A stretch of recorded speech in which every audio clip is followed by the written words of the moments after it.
Pai, muito obrigado, Senhor. Obrigado por esse tempo. Obrigado, Pai, porque nós podemos estar aqui nessa manhã adorando ao Senhor junto com os nossos irmãos. Obrigado, Senhor, pelo fôlego de vida. Obrigado, Deus, pelas misericórdias renovadas nessa manhã. As Tuas misericórdias que nos dão, Deus, a permissão, a oportunidade, o privilégio de viver mais um dia para a Tua glória, Senhor. Pai, que os nossos louvores que cantamos agora, Senhor, possam subir como aroma agradável às Tuas narinas, Senhor.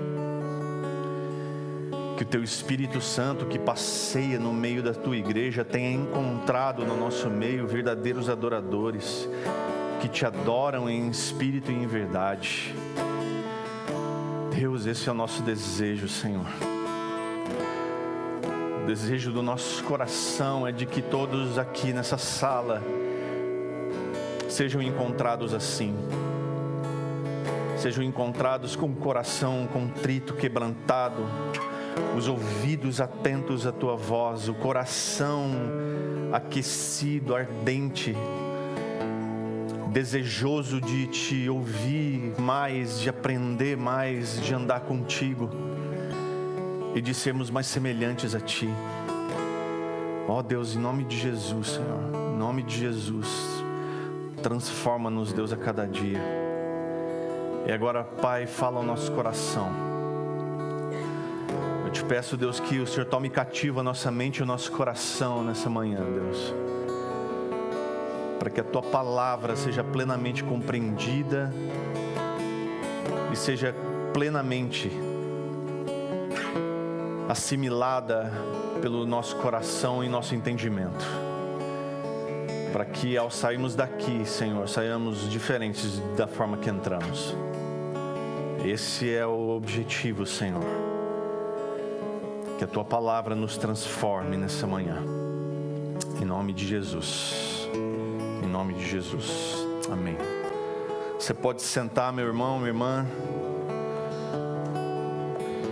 Louvado seja o Senhor por mais um dia, mais um domingo de ceia. Como o Isaías já falou e já cantou, o texto de hoje é Lucas capítulo 24. Para mim também é um texto muito especial.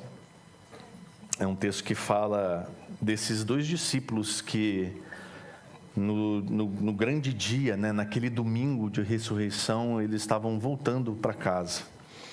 E é uma história muito interessante. Não sei se você estava aqui há um tempo atrás, quando nós tínhamos aquela série, quando Jesus chegou lá em casa, lembra da série? Que era acho que era 11 ou 12 episódios em que Jesus visitava a casa de alguém. E uma das mensagens falava sobre esse momento aqui que Jesus visita a casa desses dois discípulos do caminho de Emaús, como eles ficaram conhecidos. E é muito interessante essa história, esse enredo, essa passagem da palavra que a gente encontra ali em Lucas. E Marcos também fala dela, mas de uma forma bem superficial, bem rápida. Marcos dedica ali 2 versículos para falar disso. Mas Lucas conta em detalhes essa passagem, esse momento de Jesus com esses 2 discípulos. E a gente sabe que aqueles dias, aquela semana, a última semana de Jesus foi uma semana cheia de grandes emoções, né? Desde a quinta-feira até o domingo, muita coisa aconteceu com aqueles discípulos, muita coisa aconteceu com aqueles irmãos que andaram muito próximos de Jesus, né? E especialmente para eles, né? Então o luto, a confusão ainda pairava sobre o coração daqueles homens e mulheres. Imagina só a dor de perder alguém de quem você investiu 3 anos da sua vida, andando junto com ele, vivendo com ele, comendo com ele, vendo o que ele estava fazendo, entendendo que ele de fato era o Messias, e de repente ele morre na cruz. Imagina a confusão na cabeça dessas pessoas.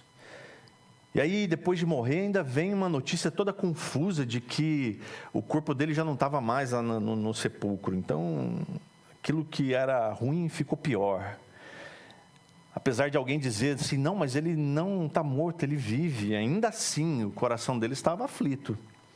Ainda assim, eles tinham dúvidas. Ainda assim, eles estavam com medo. E dois desses discípulos, um deles a gente sabe o nome, Cleopas, que vai falar ali no verso 18, e um companheiro dele, que alguns dizem que era a esposa, e eles estavam indo para casa. Depois de tudo o que aconteceu no domingo, eles juntaram suas coisinhas e falou, quer saber, vamos voltar para casa. E era uma caminhada aí de 10 quilômetros de Jerusalém até um povoado chamado Emaús. E o texto fala dessa jornada deles de volta para casa. Uma jornada que, imagino, não deve ter sido fácil. Uma jornada difícil. Provavelmente com muita frustração. Porque, imagina só, eles estavam diante daquele que poderia ser o Messias, o libertador. E agora tudo ruiu. Então, é melhor voltar para casa. Só que eles não sabiam que Jesus ia andar com eles. E hoje, nesse texto, então, Lucas capítulo 24, do verso 13 em diante, nós vamos ver como Jesus se manifesta na vida dessas pessoas e na nossa também. Mesmo quando há desânimo, mesmo quando há confusão, Jesus está ali.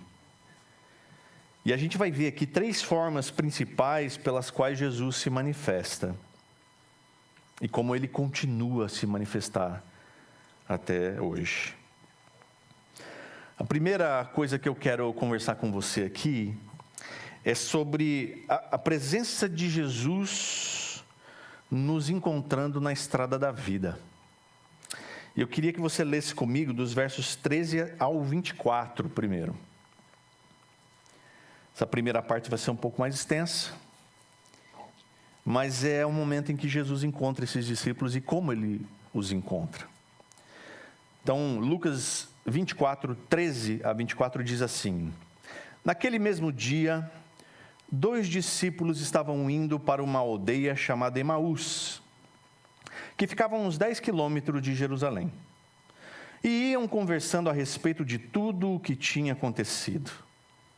Enquanto conversavam e discutiam, o próprio Jesus se aproximou e ia com eles. Porém, os olhos deles estavam como que impedidos de reconhecer. Então ele lhes perguntou: O que é que vocês estão discutindo pelo caminho? E eles pararam entristecidos. Um, porém, chamado Cleopas, respondeu: Será que você é o único que esteve em Jerusalém e não sabe o que aconteceu lá nesses últimos dias? Ele lhes respondeu: Do que se trata? Eles explicaram: Aquilo que aconteceu com Jesus, o Nazareno, que era profeta, poderoso em obras e palavras diante de Deus e de todo o povo. E como os principais sacerdotes e as nossas autoridades o entregaram para ser condenado à morte e o crucificaram. Nós esperávamos que fosse ele quem havia de redimir Israel. Mas depois de tudo isso, já estamos no 3º dia desde que essas coisas aconteceram. É verdade também que algumas mulheres do nosso grupo nos surpreenderam, indo de madrugada ao túmulo e não achando o corpo de Jesus. Voltaram dizendo que tinham tido uma visão de anjos, os quais afirmaram que ele vive. De fato, alguns dos nossos foram ao túmulo e verificaram a exatidão do que as mulheres disseram, mas não o viram. Então, essa primeira parte aqui, que a gente acabou de ler, vai falar sobre essa presença de Jesus nos encontrando nessa condição. Numa condição de confusão, numa condição de angústia, de aflição, numa condição de dúvida, mas ele está ali. Ele nos encontra dessa forma. Ele encontrou esses dois assim. Então, essa é uma das aparições de Jesus depois da ressurreição no Evangelho de Lucas. É um relato longo sobre esses momentos depois da ressurreição. Diz aqui que naquele mesmo dia, porque era o domingo, o mesmo domingo da ressurreição, no mesmo dia, Jesus encontra esses dois no caminho de volta para casa. E esses dois discípulos, eles estavam indo então para essa aldeia chamada Emaús, que ficava a 10 quilômetros. É possível que Cleopas, que tem o nome revelado, como eu disse no verso 18, e o outro, podem ser de fato um casal aqui. Porque eles estavam indo para a casa dele e mais tarde você vai ver que eles vão entrar em casa, eles vão ter um momento especial juntos.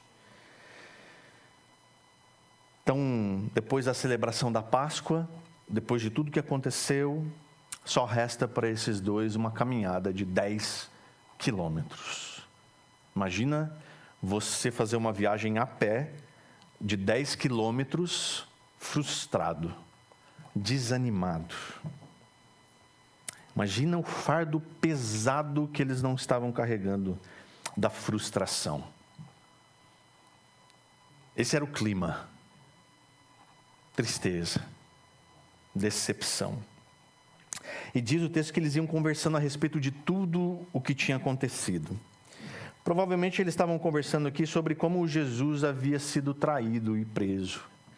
Da forma triste como isso aconteceu.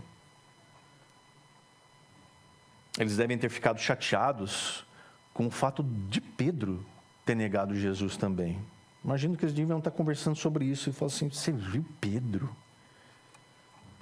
Puxa vida, eu esperava de todo mundo, mas de Pedro. Pedro cortou a orelha do soldado lá, estava todo firme lá no propósito, e aí ele negou Jesus. Eles devem ter ficado atônitos também com o tipo de julgamento que Jesus teve, com a condenação que aconteceu, a escolha do povo por Barrabás e não por Jesus. Que coisa absurda é essa? Como assim o povo é capaz de escolher um bandido e deixar Jesus ir para a cruz? Meu Deus, como isso pôde acontecer? Lembrar o quanto foi doloroso ver Jesus carregando aquela cruz por aquele caminho. Aquela cruz pesada e os soldados batendo nele ainda.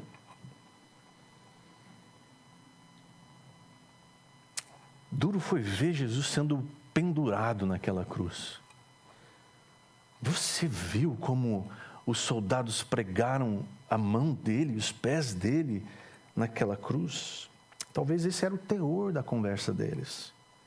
Indignação de ver aquele malfeitor na cruz zombando de Jesus. Que audácia dele! E ainda Jesus encontra forças para consolar o outro. A tristeza deles de verem Jesus dar o último suspiro naquela cruz e morrer. Talvez morria com eles ali o sonho de um Messias prometido. Talvez morria ali a esperança de liberdade do seu povo.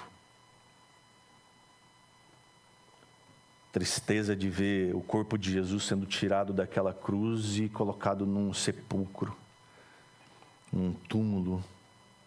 E aí é que a coisa realmente foi toda por água abaixo. A incompreensão e confusão deles, talvez, com aquela conversa toda de que o corpo não estava mais lá. Mas essa agora? Roubaram o corpo? Que história é essa? Estão falando até que ele não está morto, que ele vive. Será? Irmãos, talvez essas conjecturas todas paravam no coração deles, nesse caminho. E seria uma longa jornada pela frente, para eles destilarem essa frustração toda. E diz aqui que enquanto eles conversavam e discutiam, o próprio Jesus se aproximou deles e andou com eles. Eu imagino o senso de humor de Jesus aqui, né?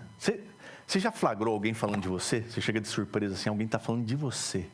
Já aconteceu com você isso ou não? Aí você chega de mansinho e a pessoa está falando de você e você fica quietinho para ver se está falando bem ou mal, né? E aí se você percebe que estão falando bem, aí você deixa. Mas se está falando mal, você, opa, o que é que vocês estão falando aí? Diz o texto que Jesus se aproximou e começou a andar perto deles. E aí ele, vendo a conversa e ouvindo provavelmente, ele percebeu que eles estavam discutindo. E a palavra discutindo aqui, ou arrazoavam nas versões mais antigas, é uma palavra usada para indicar que não havia consenso entre eles, era um certo debate. Talvez um entendia que Pedro tinha pisado na bola feio de ter negado Jesus, e o outro, de repente, pensava, poxa, não é bem assim, eu no lugar dele talvez faria a mesma coisa. Lógico que isso a gente não tem registro, estou conjecturando aqui, tá? Mas a ideia aqui dessa palavra arrazoavam ou discutiam é de que não havia consenso entre eles. Eles estavam de verdade conversando, discutindo e havia divergência entre eles nas opiniões, no que eles tinham visto com tudo aquilo. Então havia perplexidade, havia dúvidas, então havia com certeza divergência de opiniões do que teria acontecido. E aí diz aqui que, porém, os olhos deles estavam como que impedidos de reconhecer. E isso já havia acontecido antes. Já havia acontecido antes de discípulos de Jesus não o reconhecerem. Aconteceu em João 20, quando Jesus chega na praia, já ressuscitado. Lembra da história? E aí Jesus está fazendo um churrasquinho ali na praia.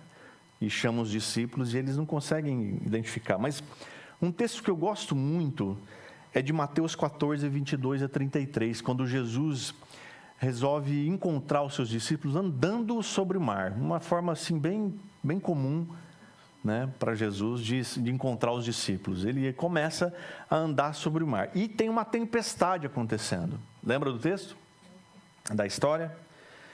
Então, quando Jesus vai ao encontro dos discípulos no meio da tempestade, e os discípulos, diz o texto, que eles estavam apavorados, com medo daquela tempestade, de que eles iam morrer. E aí, quando eles veem aquele vulto andando sobre as águas, eles ficam com mais medo ainda. E aí eles começam a achar que era um fantasma. Lembra? Eles veem o vulto andando, é um fantasma.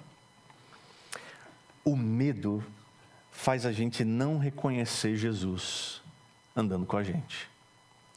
O medo impede a gente de enxergar Jesus. Foi o que aconteceu com eles aqui. Mas depois, quando Jesus se identifica e diz, calma moçada, sou eu. Fala para eles terem coragem. Pedro ainda pergunta para ele assim, se é o Senhor mesmo? Então a dúvida também é um fator que nos impede de enxergar Jesus. De repente bate uma dúvida e você fala, será? Será que é mesmo? A voz mas desse jeito, andando no meio da tempestade, em cima da água, vai que é outra coisa. Vai que não é Deus nessa causa. Vai que é uma cilada. Vai que é uma pegadinha de Deus. A dúvida faz a gente não reconhecer Jesus também. E quando finalmente Pedro resolve sair do barco e ir andando sobre as águas ao encontro de Jesus, diz que ele tinha os olhos em Jesus, mas quando ele olhou para as águas, aquela água revolta, ele afunda. Então, a falta de foco ou foco nas coisas erradas também nos faz perder Jesus de vista. Nos faz não reconhecer Jesus. Mas pode ser que simplesmente Deus os tenha impedido de reconhecer Jesus naquele momento, porque Deus tinha algo importante para ensinar para eles. Jesus então quebra o silêncio e pergunta para eles: o que vocês estão discutindo aí pelo caminho?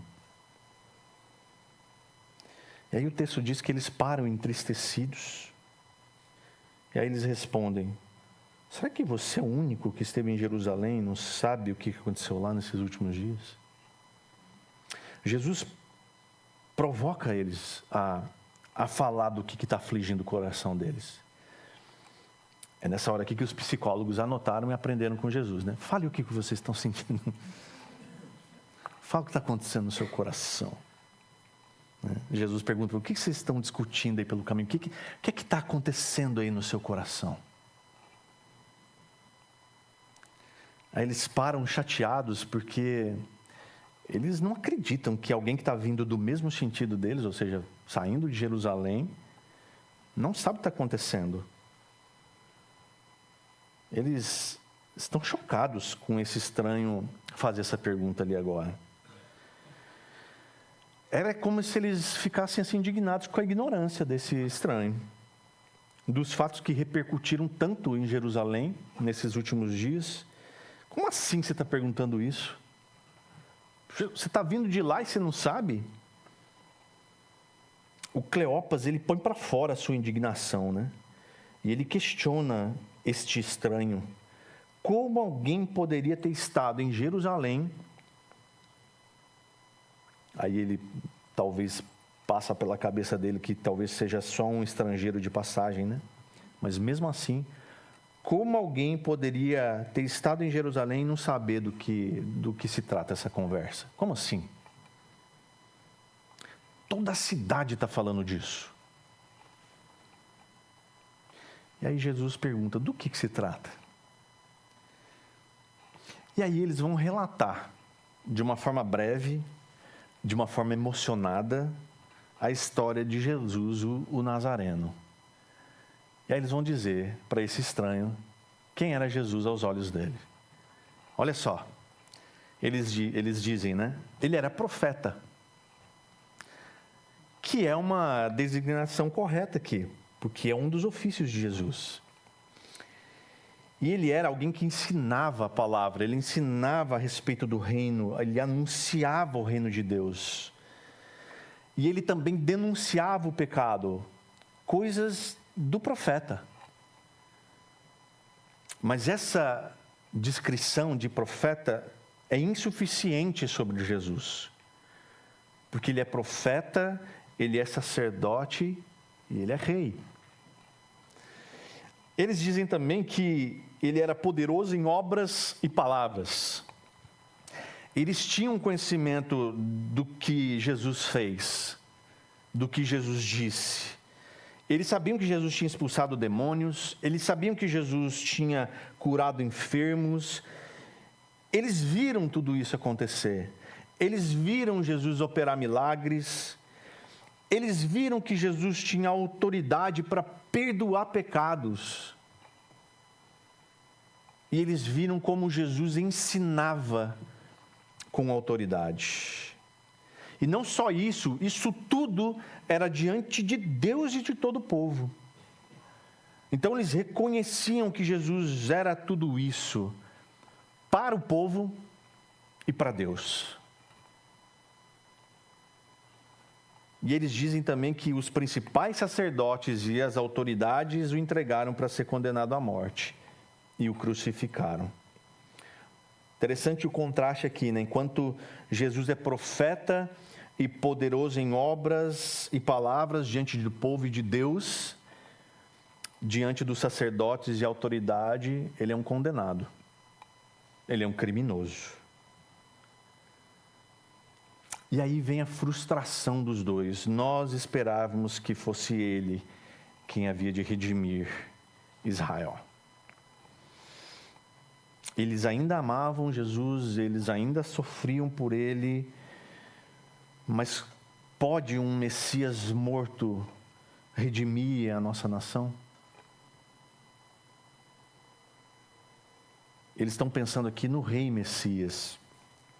aquele que ia expulsar os romanos de uma vez por todas e ia tornar a nação de Israel livre finalmente.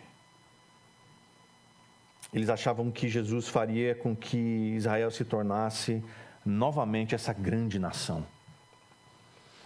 E, irmãos, esse é o tipo de expectativa que nós temos até hoje, daquela grande figura que vai nos libertar das mãos e da opressão do mal. Alguém tem que salvar a pátria. Alguém tem que fazer alguma coisa. E a gente coloca nas mãos de alguém, muitas vezes de carne e osso, essa responsabilidade. Essa expectativa pelo Salvador da pátria, você vê que não é de hoje. A expectativa deles era essa a respeito de Jesus. Desse rei Messias que então iria libertar o povo, ia expulsar os romanos, ia pegar na espada e ninguém se afrontaria, ninguém enfrentaria esse homem, de tão poderoso.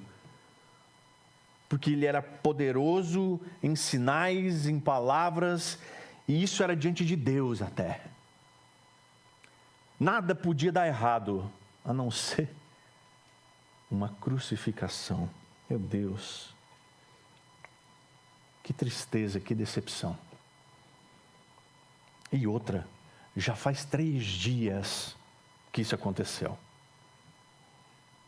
E agora? Eles ficaram surpresos, na verdade eles ficaram confusos, com as mulheres indo ao sepulcro e não encontrando o corpo. As mulheres foram lá, mas assim, não encontraram, e elas vieram com uma história. A história delas, olha só, para você saber.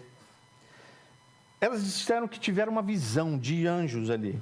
E esses anjos afirmavam que ele não estava ali e estava vivo. Esse relato das mulheres parece ter confundindo ainda mais os discípulos, né? Esses 2 discípulos, ao invés de tê-los encorajado. Porque se tivessem encorajado, eles não pensariam em voltar para casa, eles ficariam ali. Vamos ver aonde vai dar essa história aí. Eles ainda continuaram tristes, mesmo depois dessa notícia. E aí, alguns discípulos homens foram lá verificar, porque afinal de contas, na época aqui eram mulheres, né? As mulheres foram lá ver, não dá para, vamos lá confirmar esse negócio. Quem vai acreditar nas mulheres? Eles foram verificar a veracidade da informação delas. E aí chegaram lá e não encontraram o corpo. O que será que está acontecendo? Você consegue imaginar a tensão no ar aqui? Você consegue imaginar que João vai relatar que esses discípulos estavam todos reunidos numa sala com medo? Depois da ressurreição, depois da morte de Jesus, eles se trancaram com medo. Porque se fizeram isso com o mestre, fariam com os discípulos também. Então era medo, era tensão, era frustração, era um monte de coisa no coração desses homens e mulheres. E às vezes, irmãos, a gente está tão confuso, com tantas coisas que permeiam a nossa mente, o nosso coração, com tanta frustração, com tanta decepção, que a gente às vezes fica acuado, com medo. Será que Deus está vendo mesmo? Será que Deus está atento à minha aflição, às minhas dúvidas, aos meus anseios? Será que Deus, Ele se importa comigo? Será que Deus está aí? E aí a gente se comporta muitas vezes como esses discípulos, que com medo só resta juntar as tralhas e voltar para casa. Acho que a coisa é assim mesmo. Mas se eu e você estamos em Cristo, eu sei que nós estamos, mas se estamos em Cristo, nós devemos saber que Ele mesmo prometeu que estaria conosco até o fim. Mateus capítulo 28, verso 20, Ele mesmo diz: eu estarei com vocês até o final. E se Ele disse, se Ele prometeu, Ele cumpre.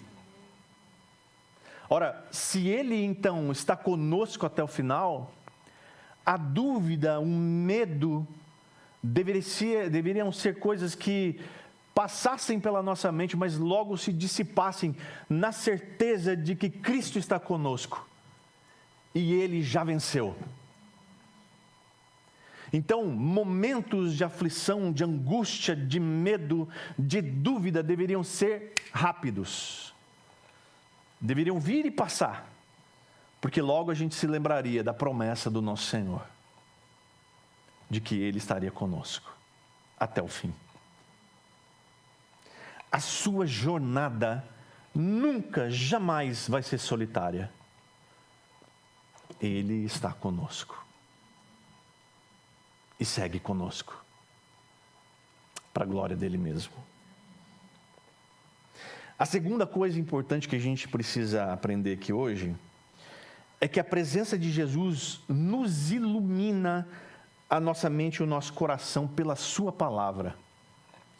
Leia comigo, por favor, os versos 25 a 27. Depois de tudo isso, então ele lhes disse: como vocês são insensatos e demoram para crer em tudo o que os profetas disseram. Não é verdade que o Cristo tinha de sofrer e entrar na sua glória?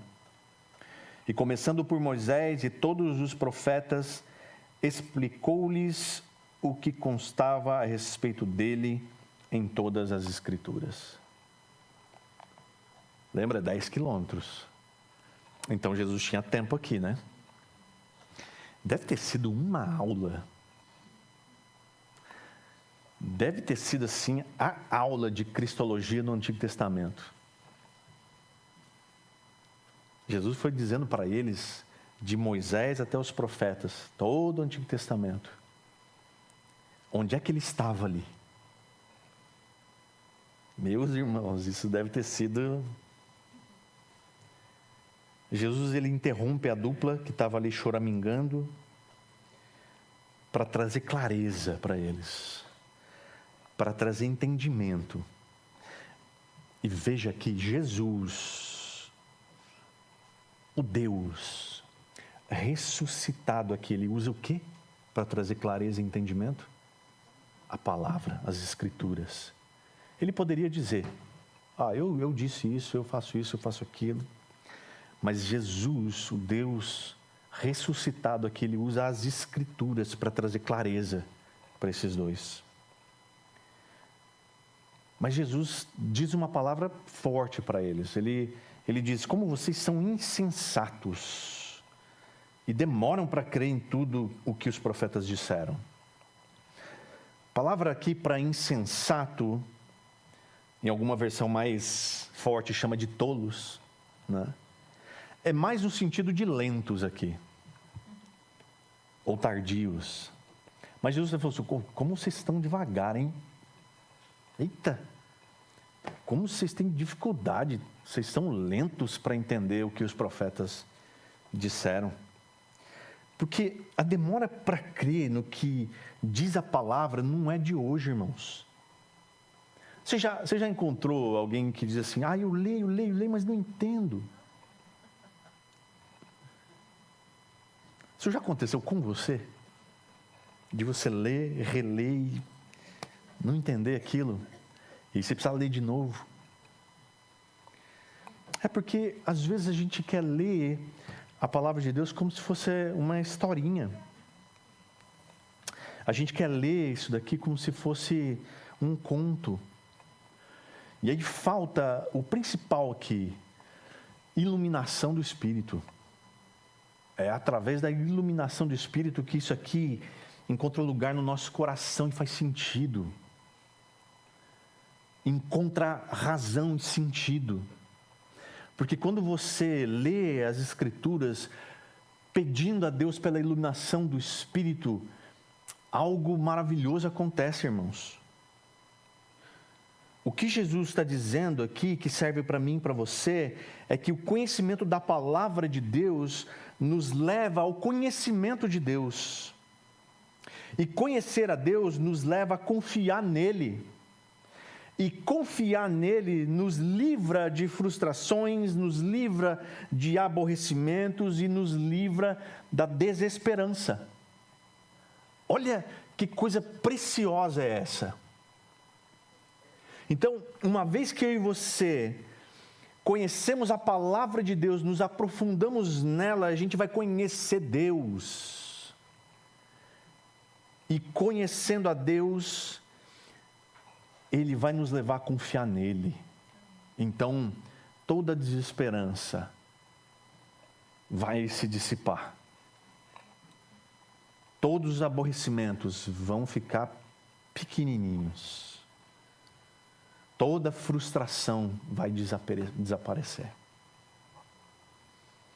A insensatez ou a lentidão aqui em crer sempre vai ter consequências no nosso ânimo.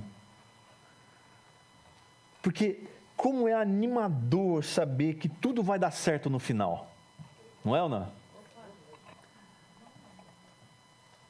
E tudo vai dar certo no final.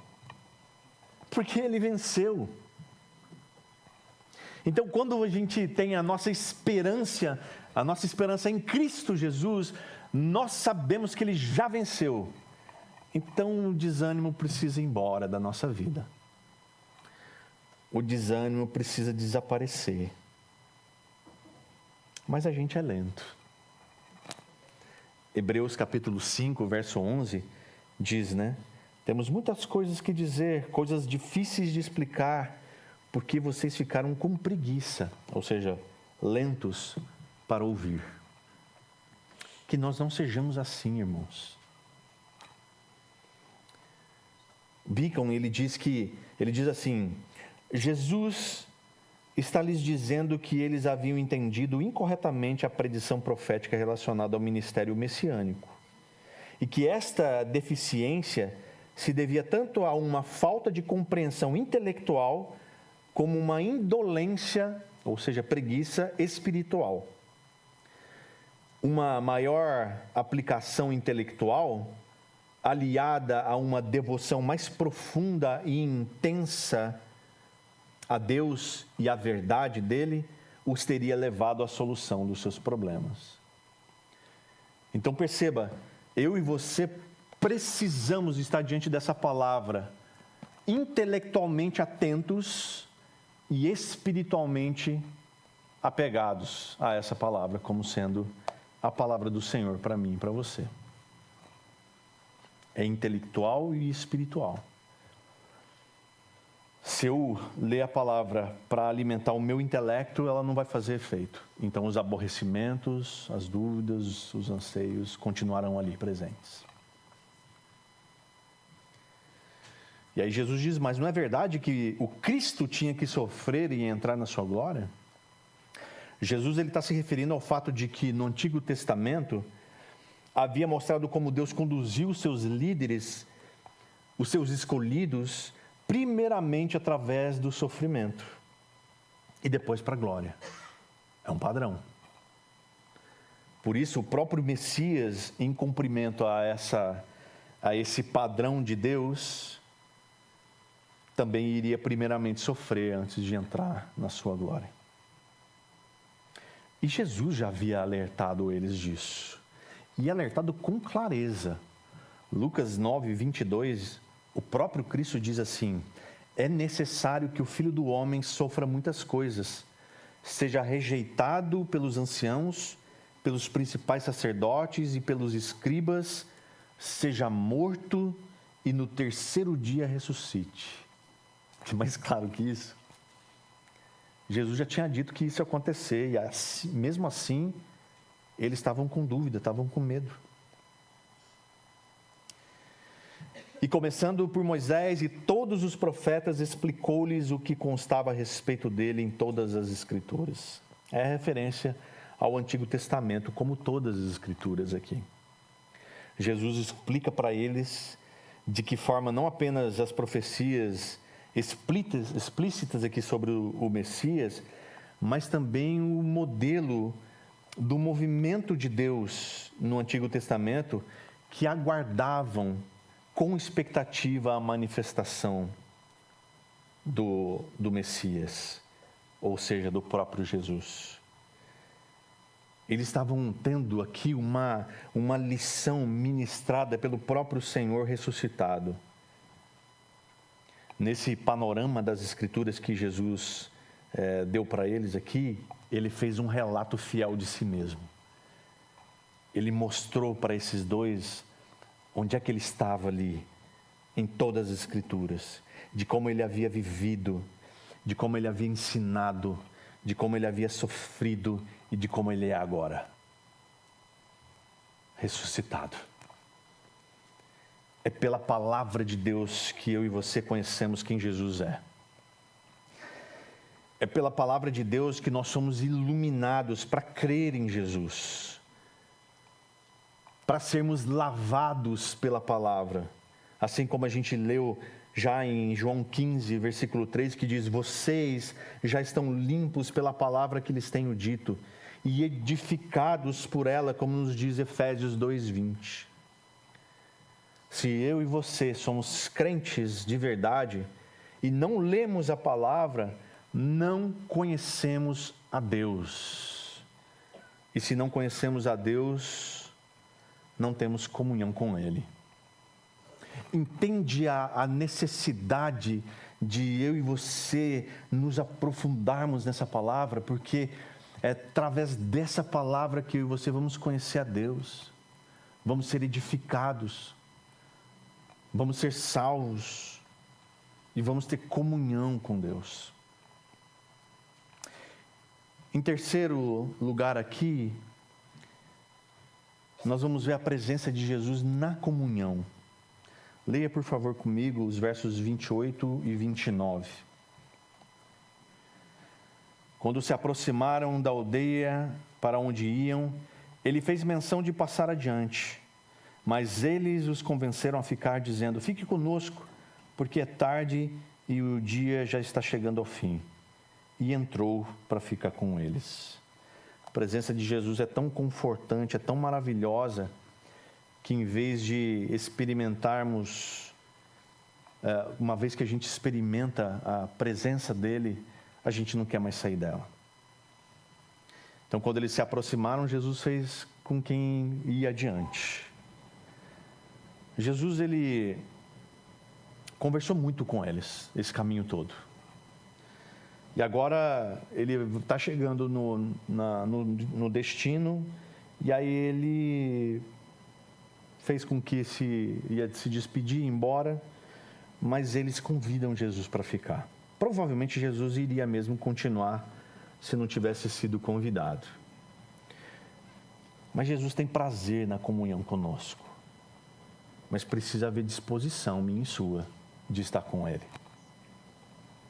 No discipulado tem disso. A gente não pode forçar o discipulado com ninguém, porque precisa ter disposição do discípulo.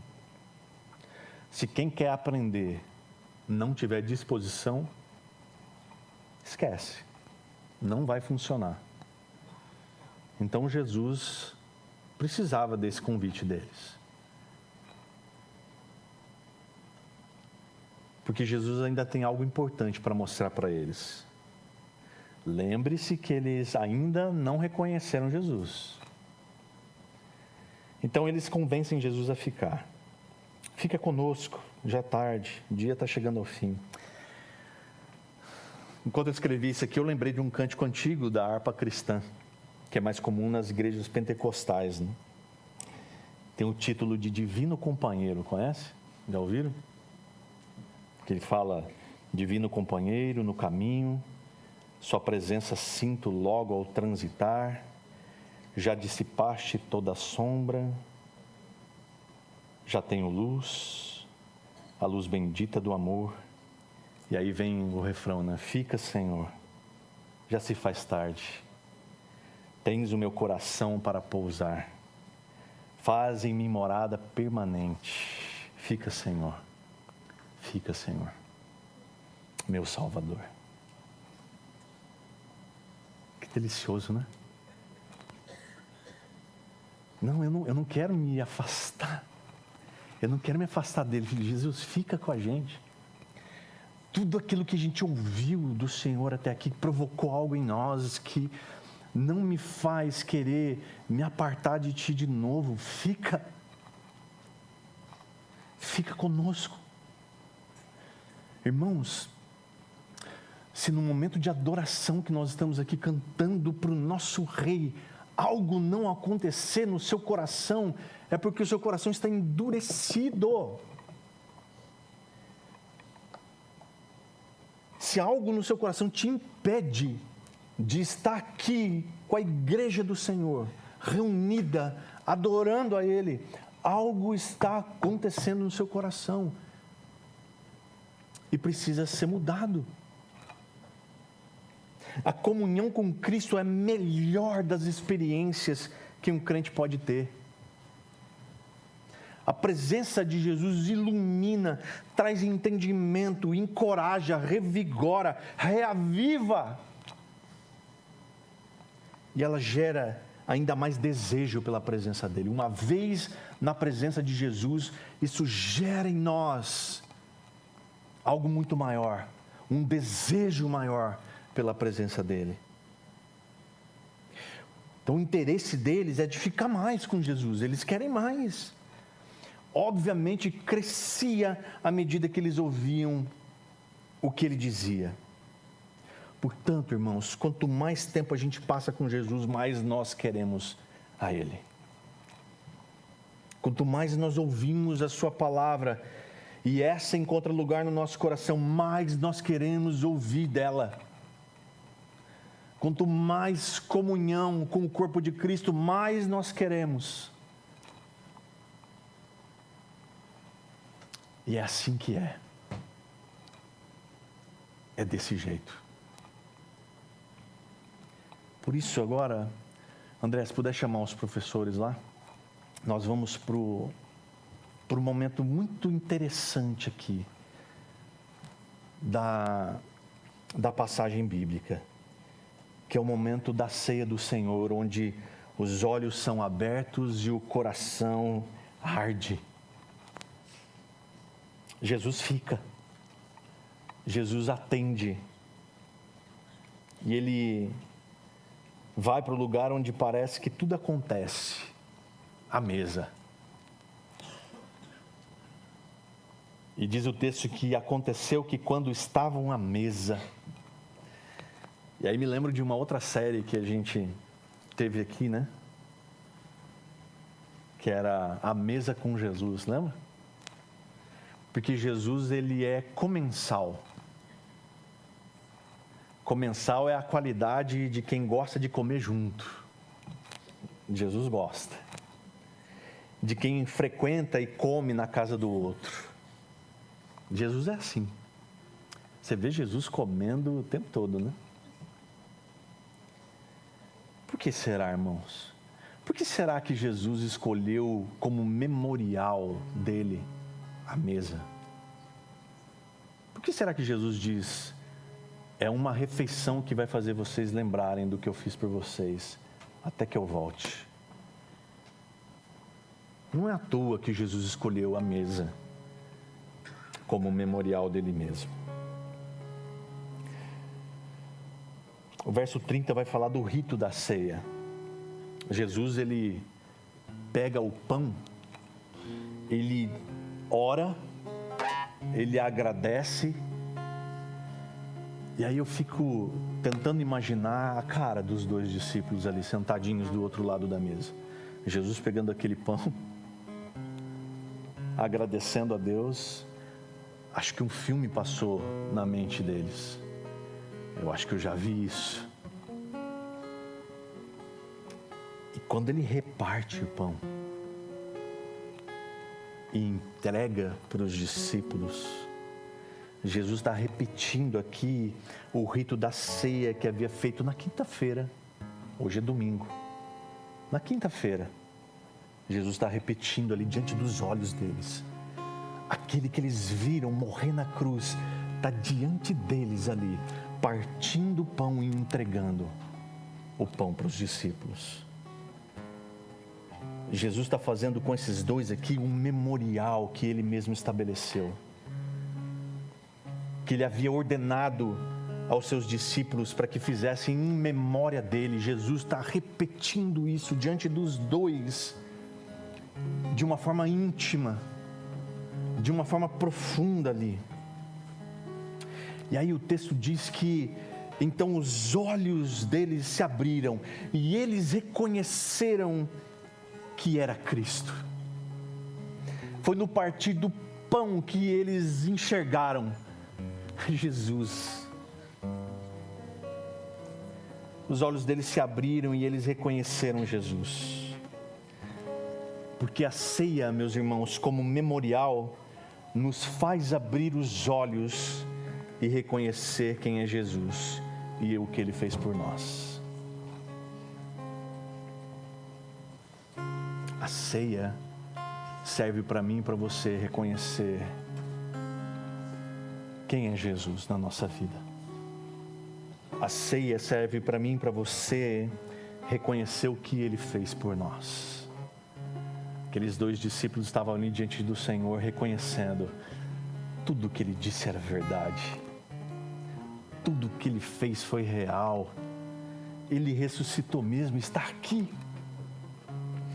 Quando os olhos se abrem e a gente reconhece Jesus, há uma transformação que é inevitável acontecendo em nós. Certamente nós não somos mais os mesmos. Nós fomos tocados e transformados por Jesus. Então Jesus some. Jesus desaparece diante deles. E aí um olha para o outro e dizem: você não sentiu o teu coração ardendo enquanto ele falava da palavra? Eles sentiram que seus corações ardiam no peito enquanto Jesus explicava as Escrituras. Irmãos, eu quero te perguntar: você não sente o seu coração ardendo quando a palavra do Senhor é exposta e toca no profundo da sua alma, te mostrando quem você é e te mostrando aquilo que você pode ser em Cristo Jesus? Não te arde o coração de saber que o Senhor pode te transformar de pecador em filho de Deus, redimido e herdeiro da vida eterna? Não te arde o coração de saber que Cristo Jesus te transforma de escravo inútil num filho amado do Senhor? Não te arde o coração? Isso me fez lembrar da experiência de John Wesley em 1738, quando ele teve a certeza da sua salvação pela fé. E aí ele escreve no seu diário que ele sentiu o seu coração estranhamente aquecido e a certeza da transformação da sua vida. Corações são aquecidos pela presença de Jesus e sua palavra. Se o coração que você carrega aí no seu peito está frio, está endurecido, Ele tem poder para aquecer o seu coração e transformá-lo hoje. Portanto, em nome de Jesus, nessa hora eu quero que você feche os teus olhos por um instante. E eu quero que você sonde o seu coração. Eu quero que você peça para o Senhor nessa hora a olhar no mais profundo do seu coração e pedir a Ele: Senhor, eu quero sentir meu coração aquecido também. Eu quero sentir meu coração tocado e transformado por Ti. Vamos fazer isso? Pai, em nome de Jesus, Senhor, olha para esses corações aqui, Deus, nessa manhã. Daqui a pouco a gente vai participar do momento da ceia do Senhor, do memorial daquilo que o Senhor fez por nós. Mas antes, Senhor, em nome de Jesus, eu quero te pedir, sonda os corações aqui, Pai. Aquele coração que ainda não te recebeu como seu Senhor e Salvador, que Ele o receba agora. Coração que talvez esteja endurecido para a Tua palavra e não obediente, que ele seja obediente agora. Em nome de Jesus. Que nessa manhã decisões sejam tomadas aqui por Jesus, Pai. Portanto, arrebata o coração dele e dela. Em nome de Jesus, Senhor. Em nome de Jesus. Amém. Irmão, minha irmã, se você nessa manhã resolveu entregar sua vida de verdade para Cristo, eu vou estar lá embaixo daqui a pouco e eu queria conversar com você. Venha falar comigo no final do culto, por favor. Não saia desse lugar hoje sem dar um passo importante na sua vida de fé. Em nome de Jesus, se você nessa manhã entendeu que seu coração continua endurecido à palavra, mas que deseja que o Senhor transforme o seu coração, fale comigo hoje. Venha falar comigo, eu quero orar com você depois. Pode ser? Amém? Por último, irmãos, aconteceu com eles um desejo de compartilhar tudo aquilo. Cada vez que eu e você participamos da ceia do Senhor, deve haver em nós a convicção de que Cristo está conosco e de que nós somos transformados pela sua palavra e de que nós não podemos ficar parados. Aqueles 2 discípulos imediatamente voltaram 10 quilômetros para Jerusalém para dizer para os outros o que eles já tinham acabado de vivenciar. Na mesma hora, eles se levantaram, voltaram para Jerusalém. Eles não podiam ficar com essa grande notícia só para eles. Da mesma forma que eu e você não podemos ficar com essa grande notícia de transformação e salvação só para nós. Se a ceia é um memorial do que Jesus fez por nós, ou seja, Ele nos alcançou, Ele nos libertou, Ele nos salvou, entregando a sua vida naquela cruz, o ir é a nossa resposta. O ir, anunciar, dizer o que Ele fez por nós, compartilhar o que Ele fez por nós, é a nossa resposta àquilo que Jesus fez.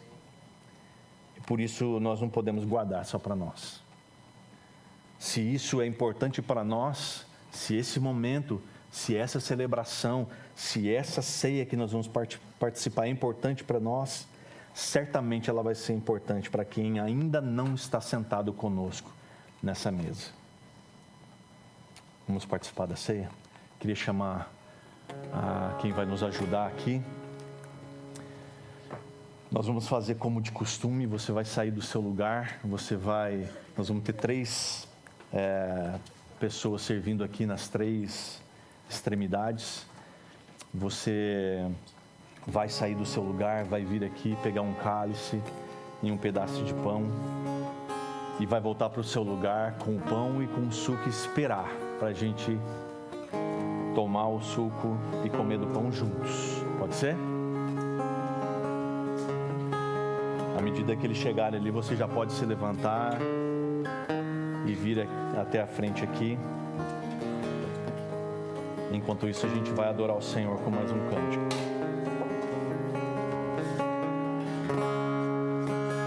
Vamos lá?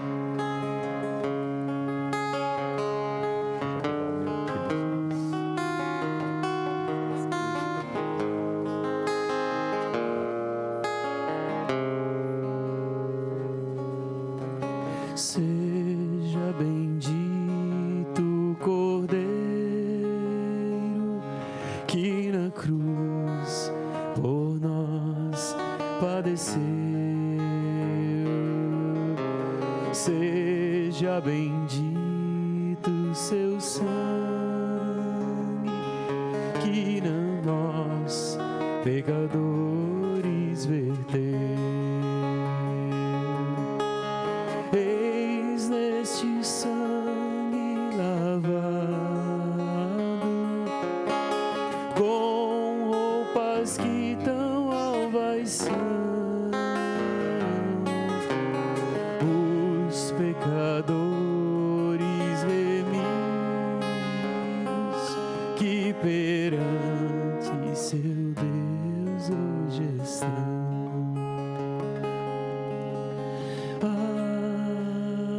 Alvo mais que a neve, alvo mais que a neve, sim, neste sangue lavado, mais alvo que a neve serei.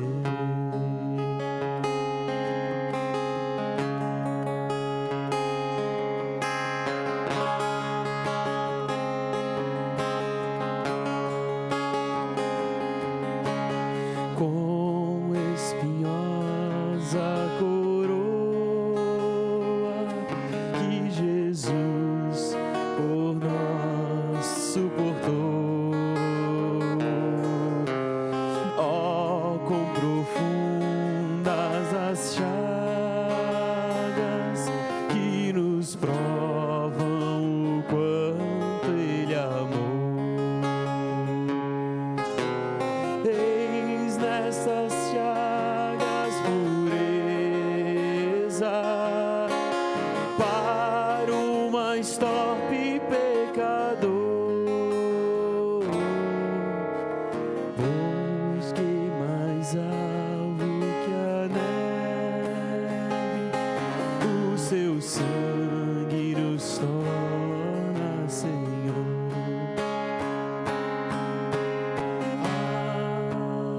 Alvo mais que a neve, alvo mais que a neve, sim, neste sangue lavado, mais alvo que a neve serei.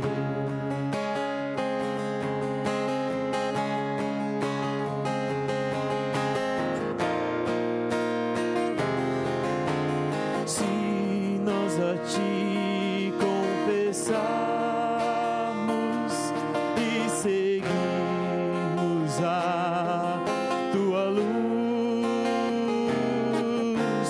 tu não somente perdoas, purificas também, ó Jesus. Sim, e de todo pecado, que maravilha desse amor,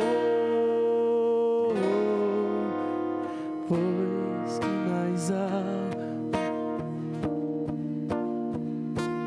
o teu sangue nos torna Senhor. Alvo mais que a neve, alvo mais que a neve, sim, neste sangue lavado, mais alvo.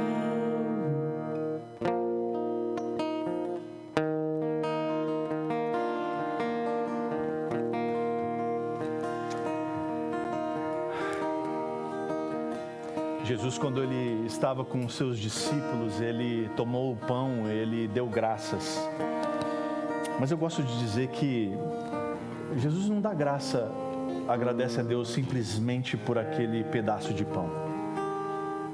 A gratidão de Jesus ali é pela comunhão. Não é o que está sobre a mesa do que se trata, mas é o que está ao redor dela.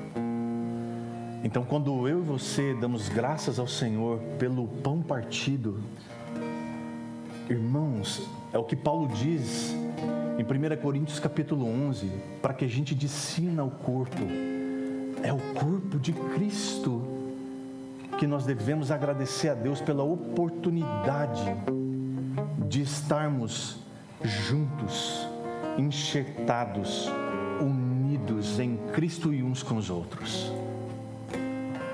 Por isso, quando eu e você comermos desse pão, participarmos desse momento, eu e você estamos agradecidos a Deus, louvando a Ele pela oportunidade de fazermos parte da mesma família em Cristo. Vamos comer do pão juntos?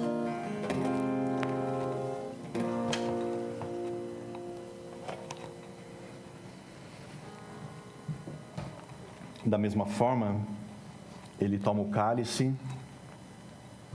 e ele diz para aqueles discípulos que esse cálice representa o seu sangue vertido naquela cruz. É o cálice da nova aliança. Uma nova aliança que não se dissolve, não se rompe, nunca, jamais. Porque é uma aliança feita de Deus para conosco. Então essa aliança não pode ser rompida, porque Deus não mente, Deus não se arrepende. E Ele é fiel até o fim. A nós, não. A sua própria palavra, a sua própria promessa. Portanto, irmãos, quando eu e você participarmos desse momento, bebendo desse cálice, nós estamos reconhecendo que Deus estabeleceu comigo e com você, portanto, conosco, uma aliança indissolúvel.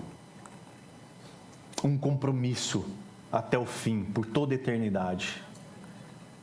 Por isso eu queria que você, nessa hora, tomasse desse copinho de suco, se lembrando do que Jesus fez.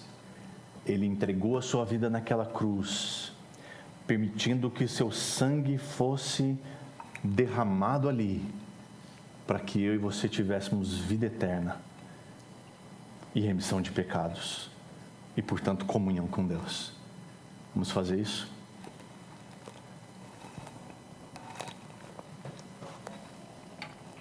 Deus, muito obrigado, Senhor. Obrigado porque o Senhor é bom. Como é bom, Senhor, saber que o Senhor se esvaziou de toda a sua glória, se fez em forma de servo, habitou no nosso meio, morreu, foi crucificado, portanto foi humilhado. E com isso, Senhor, nos deu a garantia de sermos feitos filhos de Deus, se cremos. Então, Pai, em nome de Jesus, que nessa manhã nós possamos sair por aquela porta entendendo que é no partir do pão que nós reconhecemos quem o Senhor é, que é na comunhão com os nossos irmãos e no compartilhar do Evangelho que nós respondemos a Tua obra santa. Em nome de Jesus. Amém. Você pode sentar mais um instante. Hoje a gente pôde então, meus irmãos, nos deliciar nessa palavra, entendendo que Jesus sempre vai estar presente na nossa jornada da nossa vida. Ele também vai nos iluminar a mente e o coração com a sua palavra, que é transformadora. E, portanto, nós podemos ter a certeza de que nós vamos desfrutar da comunhão com Ele todos os dias. E que a revelação de Jesus se dá no partir do pão juntos uns aos outros. O que vai certamente nos impulsionar a compartilhar a nossa fé e a experiência com Ele. Amém?